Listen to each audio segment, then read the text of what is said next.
The new arrival. Malik Patterson exhaled deeply as he stepped out of his car, the scent of freshly cut grass mixing with the late afternoon sun. He stood in the driveway of his brand new home, a stunning two-storied brick house nestled in the heart of Westwood Heights, one of the most prestigious neighborhoods in Atlanta, Georgia. For years, he had worked tirelessly to reach this moment. Late nights, endless meetings, and an ironclad discipline had finally paid off. At 35 years old, he was a successful real estate investor, a self-made entrepreneur, and now, the proud owner of a home that many could only dream of. But the air around him was thick. Something was off. As he surveyed his surroundings, he caught glimpses of movement behind the windows of neighboring houses. Curtain blinds twitched. The silhouettes of watchful eyes disappeared behind lace-draped windows. A man watering his lawn a few houses down paused, letting the hose overflow onto the pavement as he stared openly at Malik. No waves, no smiles, no friendly welcome to the neighborhood. Just silence. Malik frowned but shrugged it off. Maybe they were just cautious. Maybe they were the type of people who needed time to warm up to newcomers. He turned back to his house, admiring its classic Southern architecture. A wraparound porch, ornate white columns, and French-style bay windows, a picture-perfect dream home. This was supposed to be his sanctuary. He just didn't know it was about to become his battleground. The first knock. The next morning, Malik was still surrounded by moving boxes, sipping on a fresh cup of coffee, when a sharp, deliberate knock echoed through the house. Bang, bang, bang. His brows furrowed. Who the hell was that? Setting his mug down, he walked to the door and opened it to find a woman in her mid-60s standing rigidly on his porch. She was dressed in an immaculately pressed beige blouse, a pearl necklace resting just below her collarbone. A navy blue cardigan was draped over her shoulders, a golden pin with the letters HOA clipped onto it. Her expression was polite but firm, the kind of look someone gives when they've already decided they don't like you. "Good morning," she greeted curtly, her voice clipped. "I'm Margaret Davenport, the president of the Westwood Heights Homeowners Association." Malik extended his hand. "Nice to meet you, Ms. Davin." "I know who you are," she interrupted, ignoring his outstretched hand. Malik narrowed his eyes slightly. Margaret's gaze flickered past him, scanning his house as if looking for something out of place. "I wanted to go over a few things," she said, handing him a thick stack of printed documents. Malik glanced at the title, Westwood Heights HOA Guidelines and Regulations. Flipping through the pages, he skimmed over rules about lawn maintenance, mailbox designs, exterior paint colors, and even driveway width restrictions. Margaret cleared her throat. "We like to maintain a certain standard here," she said smoothly, but there was an edge to her tone. She then gestured toward the moving truck still parked in Malik's driveway. "I assume you'll have that removed by this evening." Malik raised an eyebrow. "I will, once I finish unpacking." Margaret nodded stiffly, but it wasn't a satisfied nod. It was the kind of nod someone gives when they're making a mental note. "Good," she said. "Also, just so you're aware, trash bins must not be placed on the curb before 6 a.m. on collection day. I noticed yours were out last night." Malik's jaw tightened. "I didn't put them out," he said evenly. "The previous owners must have." Margaret pursed her lips. "I see. Well, in the future, please be mindful. We have rules for a reason." And just like that, she turned on her heel and walked away without another word. Malik exhaled slowly, watching her leave. He could feel the weight of curious eyes watching from nearby houses, neighbors who had conveniently stepped outside the moment Margaret arrived. He shook his head. Maybe she was just particular. Maybe she treated everyone this way. Maybe. But deep down, something told him that this was just the beginning. The first violation. The next morning, as Malik grabbed his morning coffee, he noticed a white envelope sticking out of his mailbox. He opened it. Official HOA violation notice. Subject: Unauthorized vehicle in driveway. Homeowners are required to park all personal vehicles in their garages. Driveway parking should be used only for temporary visitors or maintenance workers. Malik let out a short, humorless laugh. His own damn car. He folded the letter and set it on the counter. Maybe it was a mistake. But then, 2 days later, a second violation letter appeared. Subject: improper lawn maintenance. Grass must be trimmed to a uniform length at all times. Please correct this issue immediately. Malik stared at the notice. His lawn had grown an inch, maybe 2. Then a third letter came. Subject: non-compliant exterior lighting. Porch lighting must conform to HOA standards for brightness and wattage. His porch light was the same fixture the previous owner had used for years. The notices kept coming, every day, each one more ridiculous than the last. Malik stacked the growing pile on his kitchen counter, irritation bubbling under his skin. At first, he brushed it off. Maybe she was just doing her job.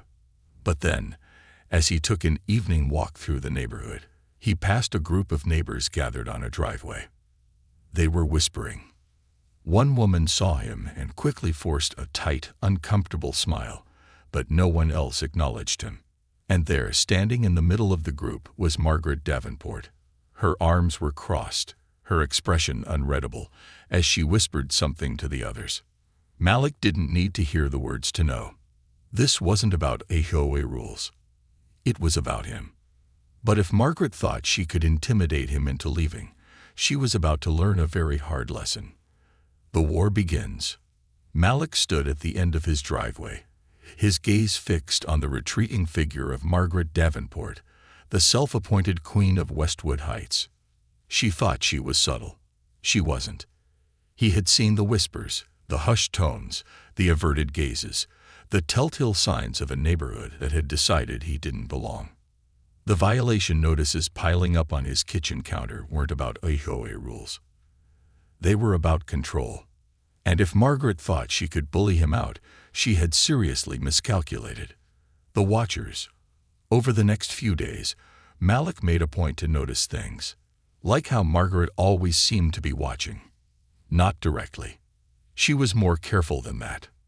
Instead, she'd conveniently be walking her dog just as Malik stepped outside, or she'd appear on her porch, sipping her iced tea, just as he pulled into his driveway. But she wasn't alone. Other neighbors followed her lead. They didn't speak to him. They just watched. From behind curtains, from across lawns, from the comfort of porches, where they whispered behind cupped hands. It was a game. A message. Malik refused to blink first. Instead, he decided to test them. The experiment. That Friday, Malik set his trash bins out early, right at 5 p.m., just as the sun started setting. Then he waited. By morning, a fresh violation notice was in his mailbox. Trash bins must not be placed on the curb before 6 a.m. on collection day. Continued violations will result in fines. Malik smirked. Then, he took a slow morning walk through the neighborhood. By 9 a.m., at least 10 other homes still had their bins sitting out. None of them had violation notices taped to their doors. Not a single one. Malik snapped photos of every last one, and then he filed a complaint with the HOA board. It was polite, formal, respectful. But the message was clear. Why are these violations ignored while mine are enforced? There was no response. But 2 days later, Margaret was back. The concern, she didn't knock this time. She just stood there on his porch, clipboard in hand, waiting. Malik let her wait. When he finally opened the door, he leaned against the frame, arms crossed, unbothered, unshaken. "Something I can help you with?" he asked. Margaret didn't answer right away. Instead, she scanned his home, his entryway, his living room, the neatly stacked moving boxes still waiting to be unpacked. Then she spoke. "We've had complaints." Malik's brow arched. "Complaints." Margaret nodded. "Some neighbors have noticed unusual activity. different cars coming and going, furniture deliveries at odd hours. There are concerns you may be renting the property, which would be a violation of our HOA regulations. Malik let out a short, amused laugh. You're kidding. Margaret's expression didn't change. We take HOA compliance very seriously, she said smoothly. To clear up any confusion, I'll need you to submit proof of home ownership. Malik stared at her. He knew what this was. She didn't ask any of the other homeowners for their deeds. Just him. He could have exploded, could have called her out right then and there. But instead, he kept his voice calm. You can pull the records yourself, he said. It's public information. Margaret's lips thinned. I'd prefer if you submitted it directly, she insisted. Malik tilted his head. And if I don't? Her smile sharpened. Then I'll have no choice but to escalate the matter with the HOA board. Malik exhaled slowly, forcing himself to smile. This was what she wanted. She wanted him angry. She wanted him to raise his voice, to give her a reason to turn this into something bigger. Instead, he just said, I'll think about it. Then he closed the door in her face. The retaliation. Margaret didn't like that. By the next morning, another violation letter was waiting in his mailbox. Porch furniture non-compliant. Please replace with HOA-approved designs. Malik glanced at his outdoor seating arrangement. 2 wicker chairs, a small glass-top table. It was elegant, modern. It was also the same exact setup the previous homeowner had used for years. But now, suddenly, it was a problem. He ignored the letter. The next day, a second notice appeared. Lawn maintenance violation. Grass must be maintained at HOA standards. Continued violations will result in fines. Malik looked at his lawn. Freshly cut, edged, watered. It was perfect. Still, she had sent the notice. Because this wasn't about grass. This wasn't about furniture. This was about drowning him in complaints until he either complied or left. But Malik wasn't going anywhere. Instead, he did something Margaret never saw coming. Turning the tables. That evening, he took another walk. Only this time, he documented everything. He noted every single actual violation in the neighborhood. Overgrown lawns, faded house numbers, trash bins left out overnight, broken shutters. Then, he submitted his own list of complaints to the HOA board. With timestamps, with photos. By the next morning, Margaret was back. Only this time, she wasn't alone. Beside her stood Stephen Richards, the HOA vice president. Malik recognized him from the HOA website. Older, stiff, uncomfortable. Margaret's expression was tighter than usual. She was losing control. Mr. Patterson, she greeted, her voice thin and strained. We received your complaints. Malik crossed his arms, nodding. Good. Then you know I'm not the only one being held to a ridiculous standard. Stephen cleared his throat, glancing at Margaret. We appreciate your concerns, he said carefully. But the HOA board determines which issues require action. Not every minor infraction warrants a formal notice. Malik smirked. So mine do, but everyone else's don't. Margaret's jaw tightened. She opened her mouth, to deny, to spin, to regain control. But Malik wasn't done yet. He reached into his back pocket and pulled out his trump card, a printed copy of his property deed. And then, with deliberate ease, he held it up. Since we're talking about compliance, he said smoothly, let's discuss something more interesting. Margaret's eyes narrowed. Malik unfolded the next document. And this one would change everything. The power shift. Malik stood on his porch, holding up the official property deed to his house. The air between him and Margaret Davenport felt electric. She had been so sure of herself, so convinced that her intimidation tactics would send him packing. But now, her composure cracked for the first time. Stephen Richards, the HOA vice president, shifted uncomfortably beside her.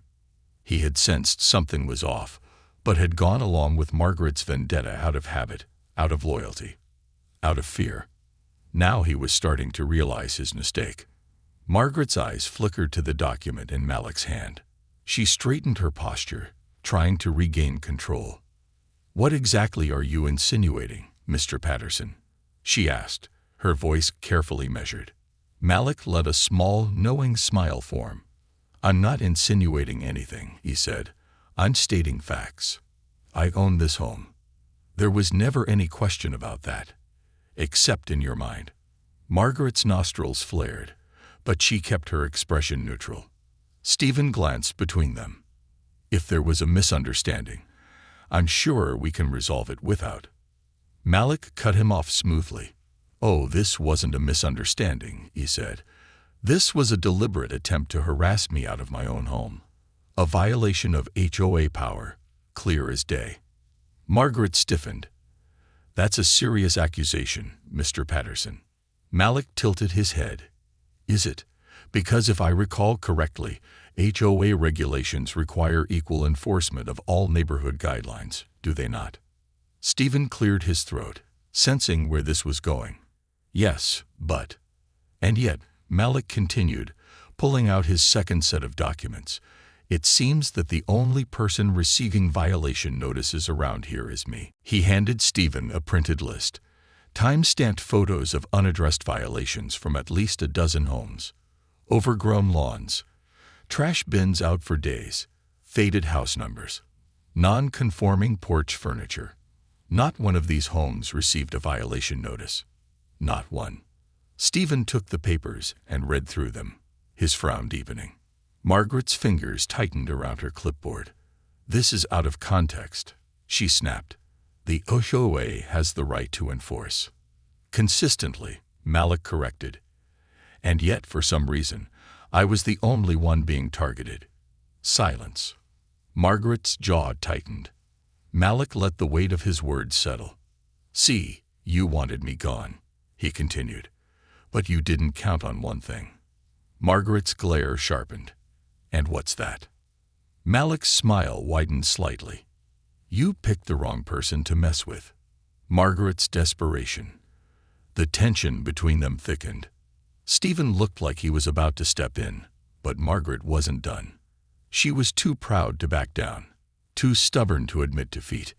"You can twist this however you want," she said coldly, "but the HOA has full authority over compliance. If you refuse to follow the rules, I'll have no choice but to escalate this further." Malik exhaled slowly. There it was. The threat. The final play. He studied her, his mind already 10 steps ahead. Margaret thought she was cornering him. She had no idea she was walking into her own nightmare. Malik nodded once, then casually pulled out one last document from his folder. A legal complaint, filed against the Westwood Heights HOA. Margaret's expression flickered. "By the way," Malik said, handing it to Stephen, "I'm officially filing a complaint against Margaret Davenport for harassment, abuse of authority, and falsified violations." Stephen's eyebrows shot up as he read the document. You're filing this with the County Housing Authority?" he asked. Malik smirked. "I sure am." Margaret went still. Stephen turned to her. "Margaret, did you really falsify complaints?" Her jaw clenched. I acted in the best interest of the community," she stammered. Malik let out a short, humorless laugh. "Best interest?" he echoed. "You mean your interest?" Stephen sighed and rubbed his temples. "This is serious, Margaret. If this complaint moves forward, the HOA could face legal consequences." Margaret's eyes flashed with something Malik hadn't seen before. Panic. She was losing control, and she knew it. But she wasn't ready to surrender. Not yet. The smear campaign. Over the next few days, Margaret tried everything. She spread rumors, whispering to neighbors that Malik was difficult and hostile. She sent more complaints, but now they were obviously fabricated. Malik's lawn was suddenly too green. His house was causing concerns. She even tried calling the police, claiming suspicious activity, was happening at Malik's home. The officer who showed up took one look at Malik, saw zero issues, and left. Malik wasn't surprised. Margaret was throwing everything at the wall, hoping something would stick.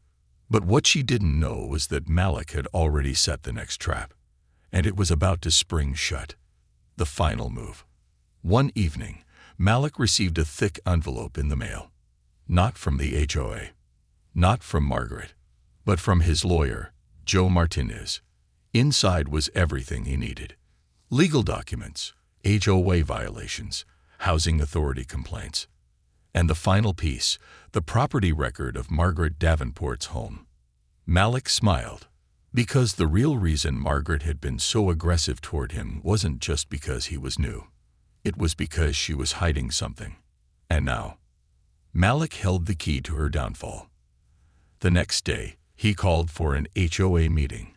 The entire neighborhood showed up. Margaret sat at the head of the table, her face tight with barely controlled rage. Malik stood at the front, looking completely at ease. "Thank you all for coming," he said smoothly. "I wanted to discuss something important today." Margaret folded her arms. "If this is about your violations—" "Oh no," Malik interrupted, smiling. "This is about you." He held up the final document. A notice of foreclosure. For Margaret Davenport's house. The room went silent. Margaret went pale. "This is a property record," Malik explained. "It shows that your home was foreclosed on 2 months ago due to unpaid HOA fines. And guess who bought it at auction?" Margaret's mouth opened slightly, but no sound came out. Malik smiled. "Me." Silence. Then, a voice from the back of the room muttered, "You really tried to evict the man who owns your house." A ripple of laughter spread through the crowd. Margaret looked around, desperate. But it was over. She had spent weeks trying to push him out. Now she was the one with no place to go. Malik leaned forward, lowering his voice so only she could hear. "You tried to bury me, Margaret." He smirked. "But you forgot one thing." She swallowed, her hands trembling. Malik's smile widened. "I wasn't the one standing in the grave." The fall of Margaret Davenport. A silent room. A loud defeat. The Westwood Heights HOA meeting had started as an attempt for Margaret Davenport to tighten her grip. Now, it had turned into her public execution. The air in the room was thick with tension. Margaret sat at the head of the table, her spine rigid, her fingers clutching her clipboard like a lifeline. The entire room was watching her. Neighbors, board members, homeowners who had, until now, trusted her blindly. And Malik. Malik stood at the front, completely at ease, holding the one document that had just destroyed her reign. A foreclosure notice. For Margaret's house. The very home she had spent decades in. The very home she had tried to weaponize against him. And the worst part, she hadn't even known he owned it. Until right now. The moment of realization. Margaret blinked rapidly, as if trying to process the information. This is a mistake," she whispered. Malik's smirk was slow, deliberate. "It's not," he said calmly. He set the property deed on the table, right in front of her, and tapped it once. "See for yourself." Margaret's fingers trembled as she reached for the paper. Her eyes darted across the text, her lips parting slightly as she read. The truth hit her in slow, painful waves. The unpaid fines she had ignored. The foreclosure sale she hadn't been notified about in time. The auction listing she had dismissed, never thinking to check who had won. And the winner, Malik Patterson, the very man she had been trying to evict. Margaret looked up sharply, her face draining of color. "You," she started, but no words came out. Malik leaned in slightly, his voice low enough that only she could hear. "You tried to push me out," he murmured, his tone even, calm, almost amused. He tilted his head. "But now, Margaret, you're the one with no home." Margaret's breath hitched. For the first time in decades, she wasn't the one holding the power. She was the one losing it. And the room knew it. The turn of the tide. A murmur spread through the crowd. Margaret's neighbors, who had once hung onto her every word, were whispering now. About her, not Malik. "You mean she doesn't even own her house?" Someone muttered. All the talk about HOA compliance, and she couldn't even pay her own fees. Malik let the comments roll through the room, each one tightening the noose around Margaret's authority. Then Stephen Richards, the HOA vice president, cleared his throat. "Margaret," he said carefully, "is this true?" Margaret's hands clenched into fists. She couldn't deny it. The proof was right in front of her, her lips pressed together in a thin, pale line. "This is irrelevant," she finally said, her voice tighter than before. Malik chuckled. "Is it?" He turned to Stephen. "Stephen, quick question," he said casually. "What happens when an HOA president no longer owns property in the neighborhood?" A pause. Stephen shifted uncomfortably. They lose their position on the board." Malik grinned. "Well then," he said, turning back to Margaret, "I guess that makes this your last meeting as president." The room fell silent. Margaret's breathing was shallow. For so long, she had built her power on control, on fear, on intimidation, on forcing people to follow rules that only applied when she wanted them to. Now, that power was gone. And the worst part, Malik had beaten her without breaking a single rule. The vote that changed everything. Stephen adjusted his glasses, looking at the rest of the HOA board. "Well," he cleared his throat, "given the circumstances, I believe we need to call a vote." Margaret snapped her head toward him. "A vote?" she spat. "You can't be serious." But the board members weren't looking at her anymore. They were looking at Malik, at the documents in front of them, at the neighbors who had once blindly followed Margaret, but now saw her for what she really was. A fraud, a bully, a woman who had just been evicted from the very neighborhood she claimed to protect. Stephen exhaled sharply. "All in favor of removing Margaret Davenport as HOA president, effective immediately, raise your hand." For a moment, nothing happened. Then, one by one, hands started rising around the table. Slowly, deliberately, until every single board member had voted in favor. Stephen nodded, scribbling something onto an official HOA document. Motion passed. He looked up at Margaret. "You're officially removed as HOA president." Margaret stared at him, her face twisting. "Stephen," she hissed, "you can't do this." Stephen didn't meet her gaze. Instead, he just pushed the document across the table. "It's already done." Margaret's walk of shame. Margaret's fingers curled tightly around her clipboard, her knuckles turning white. She had lost. Not just her title. Not just her house. But everything. She had spent years ruling over Westwood Heights, treating it like her personal kingdom. And now, she was just another homeowner with nowhere to go. Margaret stood abruptly, her chair screeching against the floor. She shoved past the board members, past Malik, past the neighbors who had once feared her, but now whispered behind her back. She stormed toward the door. And as she reached it, Malik spoke one last time. "Margaret." She froze. Slowly, she turned. Her eyes burned with fury. Malik just smiled. "Next time you try to control someone's life," he said, "make sure they don't end up controlling yours instead." Margaret said nothing. Then, with a final sharp glare, she spun on her heel and stormed out of the room. The door slammed shut behind her. And just like that, she was gone. For the first time in years, Westwood Heights was free. A new beginning. Margaret moved out within the month. She and her husband packed up in the middle of the night, selling what little they could, before settling into a smaller, less prestigious neighborhood across town. The HOA changed overnight. Without Margaret's iron grip, things became fair. Actual violations, real ones, were addressed, not just petty vendettas. And the neighbors, some still avoided eye contact, guilty for standing by while Malik was targeted. But others, they finally welcomed him. One evening, Lisa Hendricks, a woman who had voted against Margaret, knocked on his door. She held a plate of cookies, looking sheepish. "I know this is late," she said, "but welcome to the neighborhood." Malik took the cookies, smirking. "Took you long enough." Lisa chuckled, embarrassed but genuine. "Yeah," she admitted. "It did." Malik took a bite of a cookie. Sweet. A little stale. But hey, better late than never. The aftermath and the unfinished war. 1 month later, a different Westwood Heights. Margaret Davenport was gone. And for the first time in years, Westwood Heights felt different. The air was lighter, the streets quieter, but not in the tense, watchful way they had been before.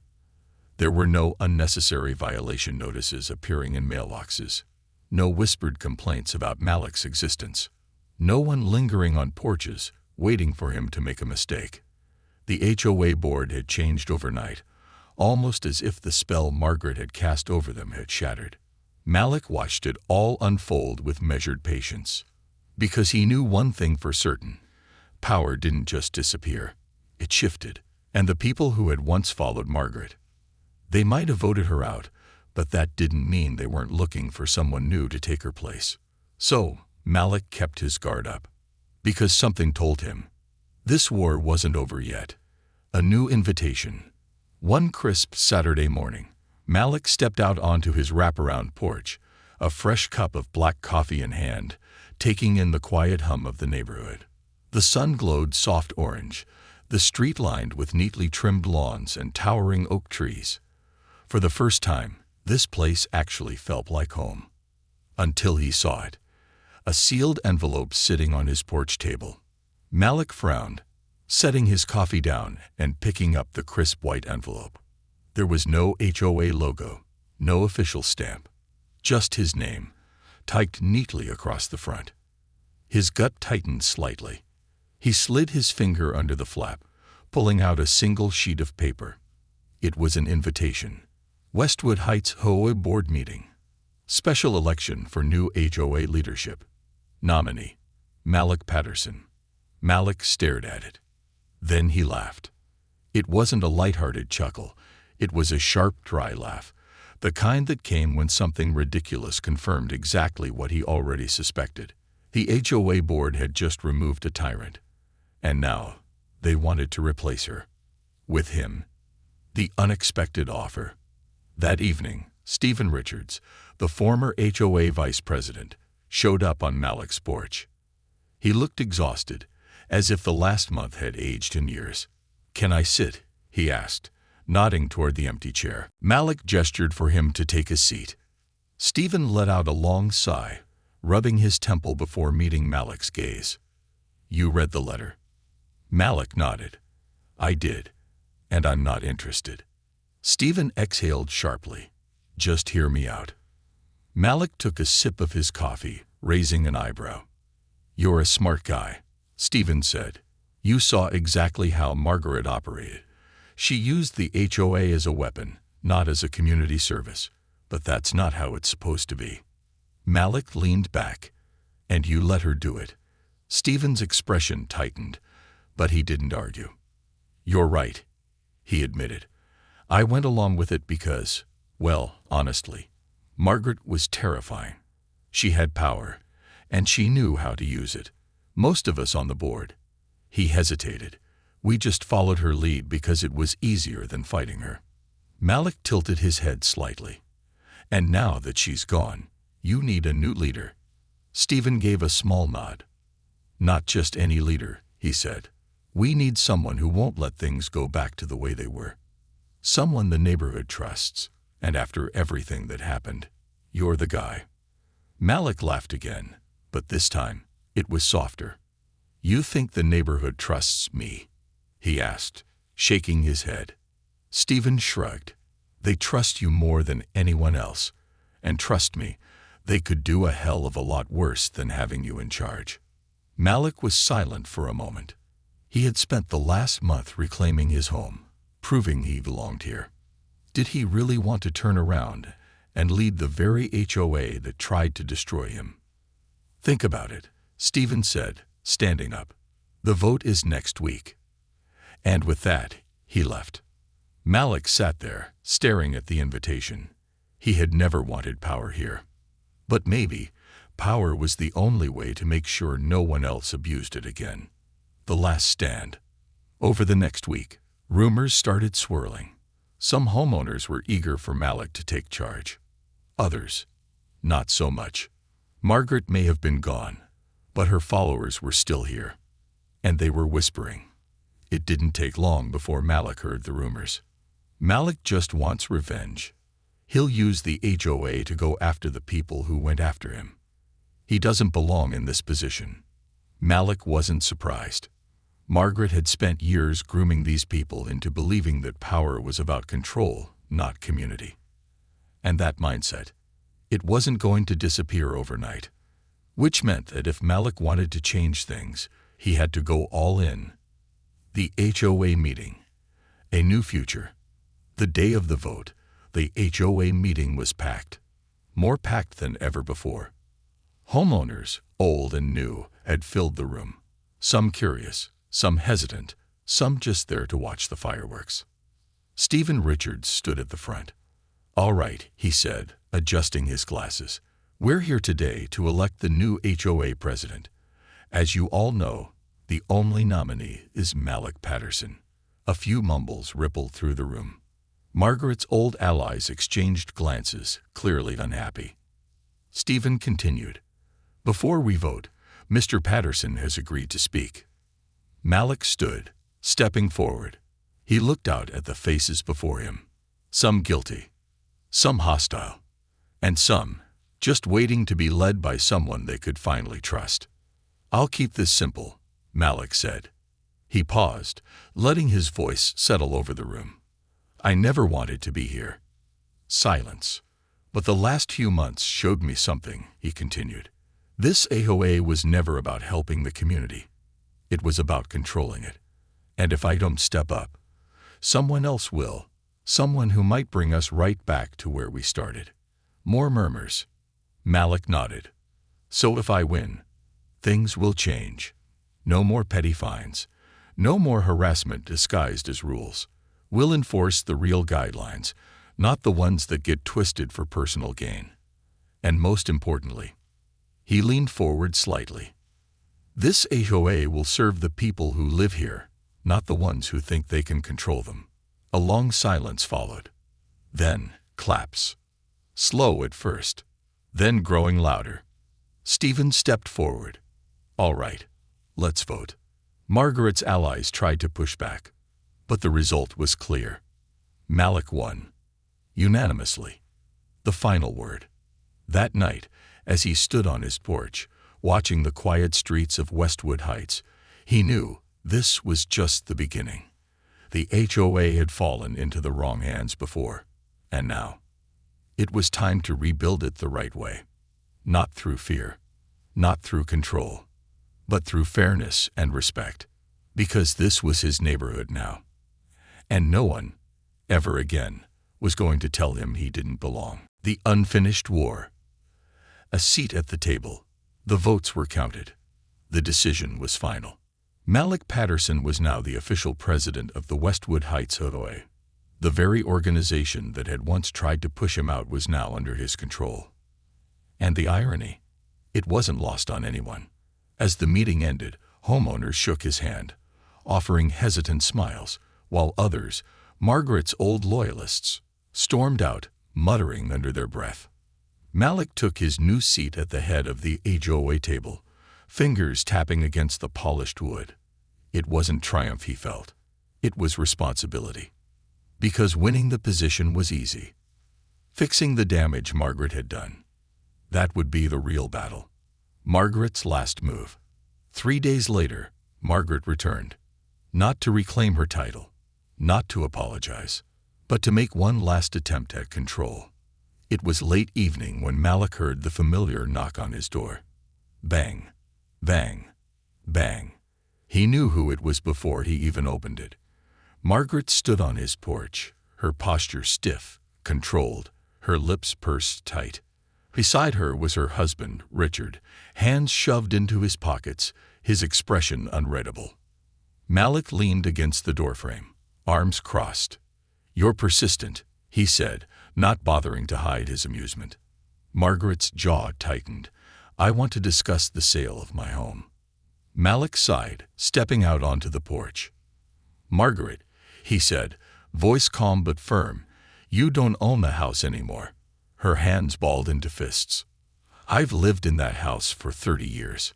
Malik tilted his head. "And yet, you never paid off the debt attached to it." Richard cleared his throat, stepping forward. "We're prepared to offer you a fair price," he said. Malik raised an eyebrow. "Define fair." Margaret huffed, folding her arms. "The same amount you paid at auction." Malik chuckled. "That's not how real estate works, Margaret." She scowled. "You're just trying to profit off of me." Malik's expression hardened. "No," he said, "I'm treating you exactly how you treated me." Silence. Richard sighed heavily. "How much?" Malik glanced toward the house, running the numbers in his head. Given the location, the current market value, and the unpaid HOA fees still attached to the property, $450,000. Margaret's face twisted. "That's outrageous." Malik shrugged. "Then I guess you'll have to find somewhere else to live." For the first time, true panic flickered across Margaret's face. This was real now. She wasn't just being removed from the HOA board. She was losing the home she had ruled over for decades. Richard rubbed a hand over his face. "We'll consider it." Malik nodded. "Take your time." As they turned to leave, Margaret hesitated. She looked back at Malik, her expression unreadable. Not quite remorse, but the realization that she had never actually been in control. She had spent weeks trying to push him out. And in the end, she was the one who had nowhere to go. "Margaret," Malik called after her. She turned stiffly. "Next time you judge someone before knowing them," he said, nodding toward her former house, "remember where it got you." She didn't say a word, just turned and walked away. The transition of power. The neighborhood changed after that. Without Margaret in charge, the HOA actually started working the way it was supposed to. Actual issues, like street maintenance, security concerns, and community projects, became the focus. The petty fines and fabricated violations, gone. And the neighbors, some still avoided eye contact, embarrassed by how they had stood by while Malik was targeted. But others, they started warming up to him. One afternoon, Lisa Hendricks, the only board member who had originally voted against Margaret, walked up Malik's driveway with a plate of cookies. "I know this is late," she said, shifting awkwardly, "but welcome to the neighborhood." Malik smirked, taking the plate. "Took you long enough." Lisa chuckled, a little sheepish. "Yeah," she admitted. "It did." Malik took a bite of a cookie. Sweet. A little stale. But hey, better late than never. Margaret's final fate. A for sale sign went up in front of Margaret's former house 2 weeks later. She and Richard never made another offer. Instead, they packed up and left in the middle of the night, moving to a smaller home across town. No announcements. No goodbyes. Just gone. Malik never saw her again. But sometimes, when he walked the neighborhood, he'd notice some of her old followers still glancing his way, as if wondering how it had all gone so wrong for her, and he'd just smile to himself. Because in the end, Margaret hadn't lost because of rules. She had lost because of ego. She had spent years believing she was untouchable. And in the end, she had touched the wrong person. The legacy of change. Months passed. Westwood Heights flourished under Malik's leadership. No more weaponized violations. No more harassment disguised as rules. Just a fair, functioning community. And the best part, people actually started acting like neighbors again. Not enemies. Not watchers. Just people living in the same space with the same goals. And Malik. He had never planned to become HOA president. But sometimes, fate had a way of putting the right people in the right places. And now, Westwood Heights was finally a home worth fighting for. Because he hadn't just bought a house here. He had taken back control of a community that had been lost for too long. And that was the biggest victory of all. Final words. Some people spend their lives trying to control others. They think power comes from fear, from making people feel small.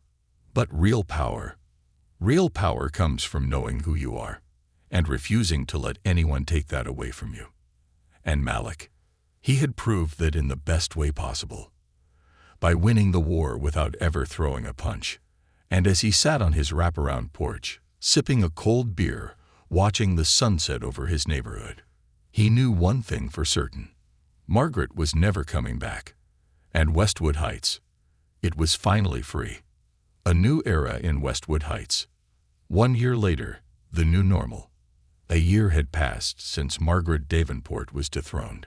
And Westwood Heights, it was unrecognizable. Not because of new houses or flashy renovations, but because for the first time in years, the neighborhood actually felt like a community again. Gone were the petty fines, the bogus violation letters, the fear of stepping an inch out of line. In their place, real community meetings where homeowners actually had a voice. Neighborhood events that weren't controlled by one person's ego. Rules that were enforced fairly, without bias or personal vendettas. And Malik, he hadn't just won a battle. He had rewritten the entire rulebook. But just when he thought everything had finally settled, a familiar face returned, one last time. A ghost from the past. It was a quiet afternoon when Malik saw her. Margaret Davenport, standing at the end of his driveway. She looked different. Her usual polished appearance was gone. Her once flawless blouses and pearl necklaces replaced by plain, simple clothes. There was no clipboard clutched in her hand, no air of authority hanging over her like a shield. Just a woman who had lost everything.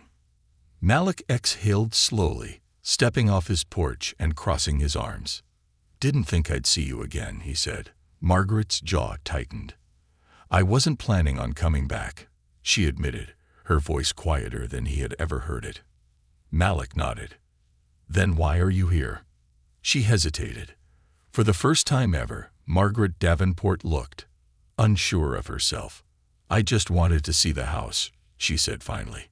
Malik watched her carefully. This house, the one she had tried to take from him.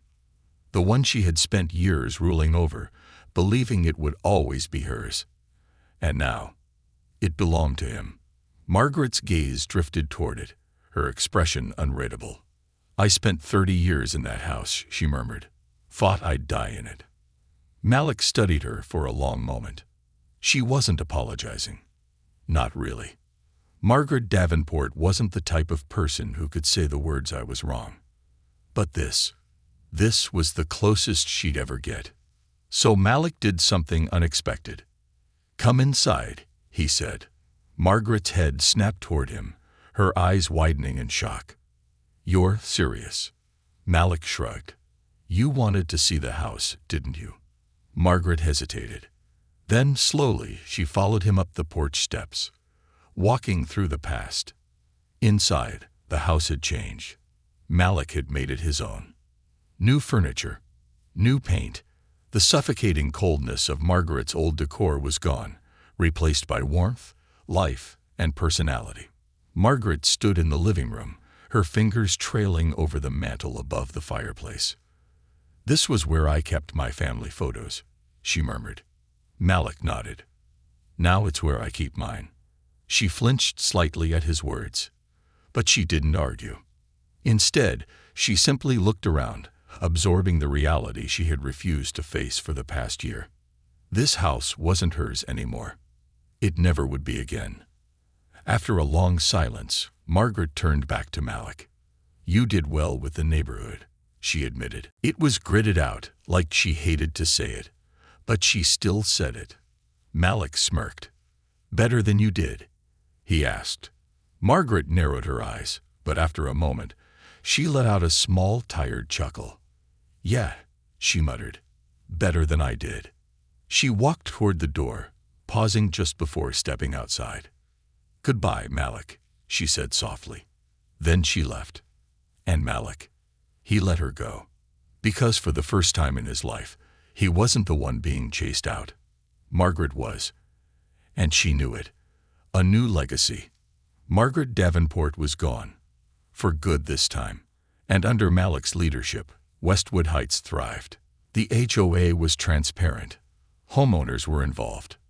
No one lived in fear of power-hungry board members looking for their next victim. But most importantly, Westwood Heights had become what it was always supposed to be. A community. Not a dictatorship. Not a battleground. Just a place where people could live their lives without fear of who was watching. And Malik. He sat on his wraparound porch, beer in hand, watching the sunset over the place he had fought so hard to keep. This was his home now. And for the first time ever, he knew. No one was ever going to take it away from him again.